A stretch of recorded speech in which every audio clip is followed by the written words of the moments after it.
When a woman no longer loves you, her lies aren't about protecting you, they're about protecting herself. Protecting her image, her ego, her comfort, and her access to whatever benefits you still provide. And this is where most men get it wrong. They think lies only come in the form of betrayal, of cheating, of some big dramatic discovery. But the most dangerous lies a woman tells when her heart is no longer with you are quiet. They are subtle. They live in her tone when she says she still cares, but never shows up when you need her most. They are hidden in her excuses when she says she's tired, but what she's really tired of is you. They are buried in her words when she says she needs time to figure herself out, but what she's really doing is figuring out how to leave you without looking like the bad guy. The reason these lies have power is not because they are clever or manipulative. It's because you want to believe them. You'd rather hold on to a lie that gives you a thread of hope than accept a truth that forces you to face reality. And this is where men stay stuck. They keep waiting for things to get better, thinking if they just try harder, stay more patient, prove themselves a little more, she'll come back around. But she won't. Her lies give her an exit strategy that allows her to slowly pull away while you stand still, holding on. This is why so many men waste months, even years, tied to women who have emotionally left long ago, because they confuse her excuses for compassion and convince themselves that her hesitation is temporary when really, it is the softest form of goodbye. One of the most common and dangerous lies is the "I love you" but lie. It sounds tender, it sounds caring, but it is always the beginning of distance. She'll say, "I love you, but I'm not ready," or "I love you, but I need space," or even worse, "I love you, but I don't want to ruin our friendship." That little but is her escape hatch. It allows her to sound compassionate while she is quietly stepping away from you. And here's the harsh truth, real love doesn't need qualifiers. It doesn't come with disclaimers or conditions. Love without desire, without effort, without urgency, that's not love at all. That's obligation. That's pity. And pity is one of the most destructive things a man can accept, because it makes him stay loyal to a bond that has already died. This is why so many men end up drained, chasing a version of the relationship that no longer exists, thinking they can fix things if they just try hard enough. Then comes the infamous good man lie.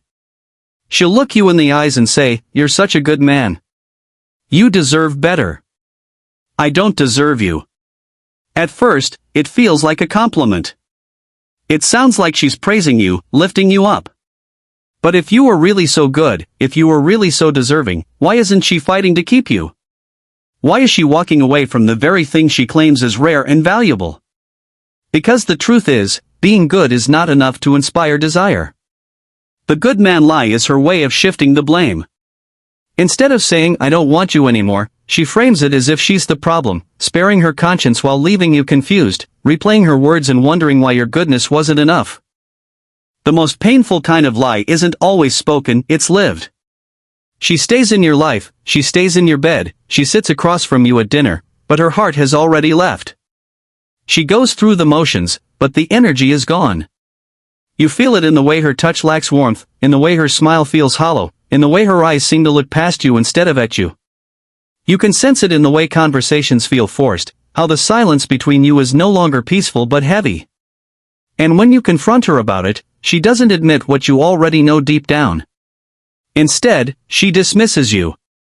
She calls you paranoid, insecure, too sensitive.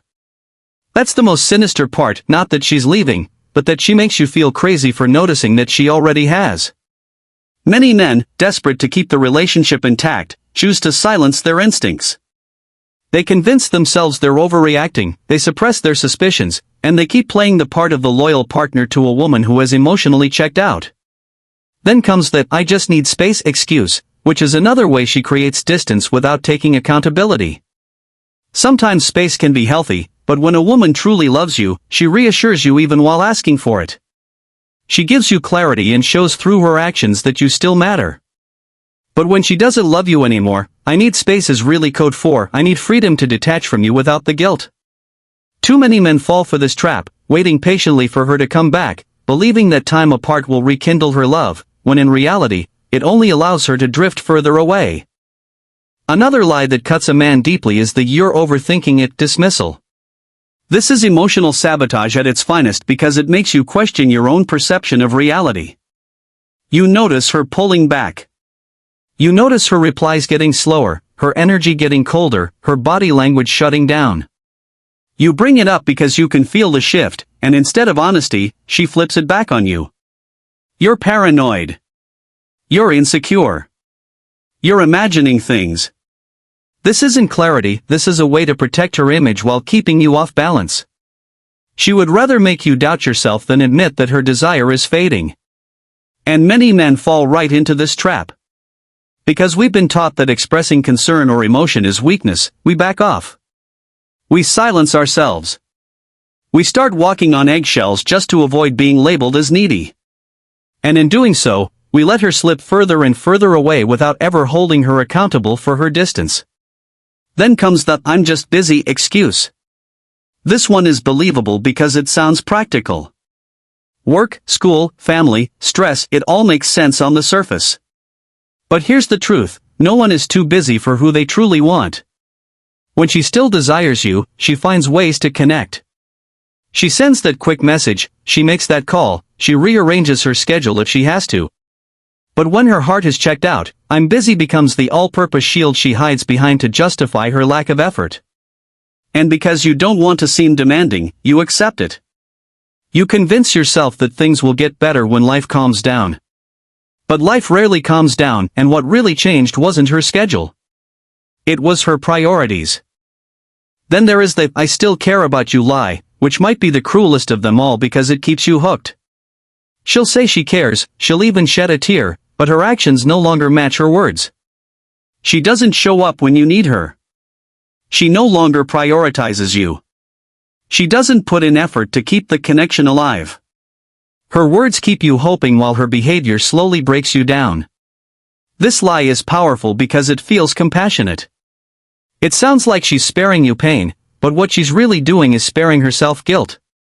She doesn't want to be the villain, so she says enough to keep your heart from fully closing, but never enough to reignite the love you once shared. And that's where men get stuck the longest, in that gray zone where she's not fully gone but not fully present either. You keep giving, keep waiting, keep trying to prove your worth, thinking that one day she'll wake up and remember what you mean to her. But what actually happens is that you slowly lose yourself. You become a man who accepts breadcrumbs and calls it love. And by the time you finally see the truth, months or even years may have passed. The hardest part isn't losing her, it's realizing how long you stayed loyal to someone who was only halfway there. This is why a man must learn to trust actions over words. A woman's love is shown in how she chooses you, how she leans in, how she stays consistent even when life gets difficult. If her words and actions no longer align, it's not love anymore, it's comfort, convenience, or guilt. And none of those are reasons to stay. The final and most destructive lie is silence itself. When a woman stops communicating, when she stops sharing her thoughts, when her affection dries up and her presence feels like an obligation, that is her loudest answer. Silence is not confusion. Silence is not a phase. Silence is a decision. It is the quiet way she tells you she is done without having to say it out loud. And yet, many men misread this silence as something to fix. They chase harder. They text more, call more, plan dates, buy gifts, all in an attempt to pull her back. But silence is not a test you pass by performing. It is a boundary. It is her way of creating emotional distance so she can detach without confrontation. The longer you try to force her to engage, the more she withdraws, and the more you lose your own power. This is where most men break themselves, by refusing to accept what silence really means. Instead of stepping back, they push harder. Instead of walking away with dignity, they beg for clarity, thinking that if she just explains, they'll finally be able to move on. But closure doesn't come from her. Closure comes from you deciding to stop participating in a connection that has already ended. Her silence is not meant for you to decode, it is meant for you to accept. The moment you stop chasing, stop questioning, stop trying to revive something that is dead, you begin to reclaim your strength. You create space for your own healing, your own growth, and your own peace. The most powerful response to a woman's silence is not to fill it, it is to match it, walk away, and let her absence teach you what her words never could.